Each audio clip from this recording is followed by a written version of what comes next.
Alright, it's time for part 3 of this living room slash kitchen renovation, and as you can see, the floor is now gone. And first of all, today we're starting by putting the new sockets and switches into the wall. No clue what these are called in English, by the way. And yeah, what I basically do is I drill a whole bunch of round holes in the wall and I just smack out the holes and hope everything doesn't break, because it's bricks and bricks always breaks. Because these bricks are from 1906, I believe. And yeah, as you can see, I put a laser up so I can just make sure everything is nice and level, and I just take my machine here and just make a cut all the way down to the floor so we can put a cable in the wall right here. In Denmark, the cables can be put directly into the wall and just be, gone in there, so that's always nice. But as you can see here, I put my little leveler up here, my laser here, and as you can also see, where is the middle of the bricks? Well, they said goodbye, thank you, I'll take a drive home, and then they fell inside the wall because this brick wall was only 1 brick thick. And then we have a spacing in there, which is just super low-key annoying. So I had to use some glue to put in this green box right here. And yeah, as you can see, the level is just, the laser is just, it's just lovely right here. Basically, it's time to put the cables into these boxes, but I'm not going to do that just yet, because as you can see, not all of the floor is up, but that laser is sure hitting that lovely. Now, in part 2 of this building series here, we discussed that these cables here are not legal, and they have to be replaced, but the issue is the other building where the cables are running to are not being renovated. So yeah, I had to cut a little box here with my fine cutter, my multi-tool cutter, that's the English name for it. And yeah, I was very happy that I didn't hit the conduits, because I didn't know there were any conduits. And then I just had to drill up to the right and just come out perfectly in that little hole. And as magic has it, my first hit, and I hit exactly where I was supposed to hit. That was more luck than anything, but we're gonna take that as it is. Then I just poked 2 cables through, and yeah, we have now 2 cables here that we can connect and make everything a little bit more correctly.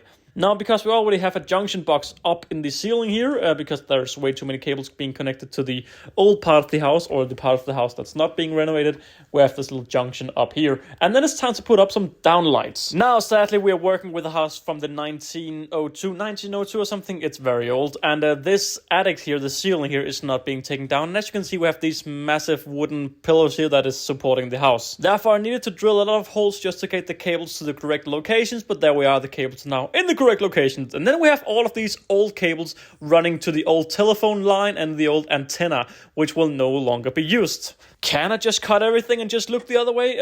I hope so, but I'm not gonna do it. We have to pull all the wires back, because you never know what's hiding in here. Basically, here we have the telephone, we have the wire here, this wire just needs to be gone. So pull that goddamn stuff off and just slowly but surely get everything removed. Not sure what to call this job here, because it's decent job, it's fine, it's good thing I don't do this all day long. But yeah, quite surprisingly, we had a bunch of cables here that were still in use, being connected to all sort of other outside things. So I'm glad that I didn't just cut everything and then just continued to remove all of the old cables. Now, the reason the old cables are now just on the ground, the ones that are still in use, is because the carpenter said, can you please remove them from the wood? And I did so. But look at this box right here. This is a green box, one of the ones I put up earlier. And would you look at that? We now have cables inside this with a little thing here saying that this is for the lights. Then the customer also wants a socket outside and said, be careful you don't hit the water pipes here. So I drilled a little bit to the left and prayed to all of the guys that I wouldn't hit anything. And look at this.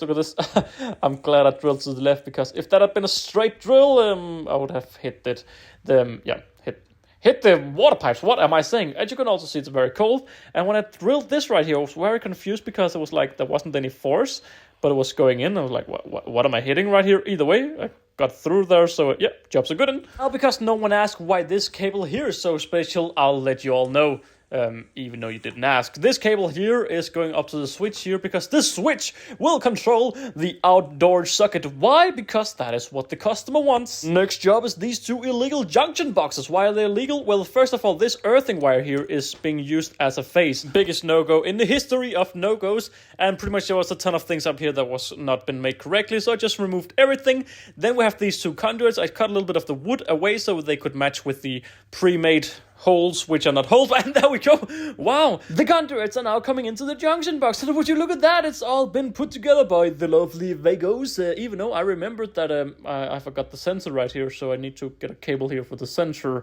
And these are 5 Vagos. Either way, I put up the sensor right here. There we go, a sensor. And yeah, just put a little bit of more Vagos in here. And now everything is nice and good. And this is now all legal instead of the other things we had before. And thank you all very much for watching.